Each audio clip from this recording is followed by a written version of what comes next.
नमस्कार, मी पुंडलिक महाराज शेळके, सेंद्रिय शेती मार्गदर्शक तथा वनस्पती माहिती तज्ज्ञ या नात्यानं आज आपल्या राजवाडी गावामध्ये महाराष्ट्र शासन कृषी विभागाअंतर्गत आत्मा यांच्या माध्यमामधून आपल्या गावामधील स्वयंसहायता जे काही महिला गट आहे, शेतकरी गट, या शेतकरी गटाला महाराष्ट्र शासनाच्या कृषी विभागाच्या अंतर्गत जी की नैसर्गिक शेती, विषमुक्त शेती, विषमुक्त अन्न करतात, या सर्व शेतकऱ्यांसाठी महाराष्ट्र शासनाच्या माध्यमामधून या ठिकाणी निजीवूडचं आपल्याला कापसाचं बियाणं या ठिकाणी मोफत स्वरूपामध्ये आपल्या महिला शेतकरी यांना वाटप करण्यात आलेलं आहे। याचं महत्त्व एकच आहे की सर्व शेतकरी बांधवांना विषमुक्त शेती, विषमुक्त अन्न पिकवावं।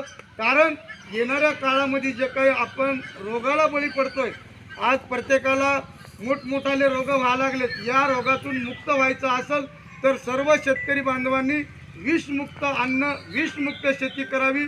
आपल्या काळ्या माईचं, आपल्या जमिनीचं आपणच रक्षण करावं। या माध्यमामधून महाराष्ट्र शासन कृषी विभागाअंतर्गत आपल्या सर्वांना या ठिकाणी नैसर्गिक शेतीच्या माध्यमामधून हे बियाणं या ठिकाणी वाटप करण्यात आले। याचं उत्पन्न जर पाहायला गेलं तर तुम्ही नैसर्गिक शेतीच्या माध्यमामधून याचं उत्पन्न जर काढायला गेलं तर तुमच्या माहितीसाठी सांगतो, सरासरी ॲव्हरेज कोरडवाहूला 60 क्विंटलचं ॲव्हरेज निघतं आणि ओलिता खालच्या जमिनीला आपण 14-15 क्विंटलपर्यंत याच बियाणावरती आपण ॲव्हरेज काढू शकतो। महाराष्ट्रामध्ये नावलौकिक असलेली एक कंपनी निजीवूडचं हे असणारं बियाणं आहे, म्हणून सर्व शेतकरी बांधवांनी अशा चांगल्या बियाणाची क्वालिटी आपण निवडावी आणि येणाऱ्या काळामध्ये आपलं उत्पन्न वाढवावं, आपल्या लेकराबाळाला आनंदी जीवन जगवावं, विषमुक्त अन्न आपल्या लेकराबाळाला द्यावं, हेच या ठिकाणी आपल्याला सांगण्याच्या माध्यमामधून सांगण्यात येत आहे। म्हणून या ठिकाणी सर्वांनी विषमुक्त अन्न, विषमुक्त शेती करावी, एवढंच या ठिकाणी सांगतो। धन्यवाद।